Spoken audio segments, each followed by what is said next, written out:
میدونستی کباب کوبیده احتیاج به منقل نداره و میشه با یه تابه چدنی تو آپارتمان درستش کرد؟ من میمیرم برای این کباب کوبیده. گلوگاه گوساله رو 2 دفعه چرخ کردم. ارزون ترین و چرب ترین گوشت قصابی همینه. پیاز رو هم با دنده درشت رنده کردم و 1 ساعت توی یخچال گذاشتم. آبش رو با دست میگیرم، گوشتش هم که ببینید اصلا چسبندگی نداره. اینجوری نمیشه. مخلوطش میکنم، بهش نمک و فلفل سیاه و فلفل قرمز اضافه میکنم. بعد از 10 دقیقه ساتوری کردن، چربیش که اینجوری رو تیغ نشست 5 دقیقه کفال میکنم تا ته ظرفمون اینجوری چرب بشه. اینجا دیگه ظرفو که برمیگردونی نمیافته.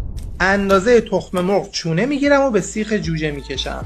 1 ساعت قبل از پخت میذارم داخل یخچال. تابه گریل داغ تون برمیگردونیم خودشو بگیره. یکم پختش طولانی میشه ولی نتیجهش با کره و زعفرون، گوجه کبابی، یکم نمک میزنیم. باور کردنی نیست با این قیمت و با این کیفیت.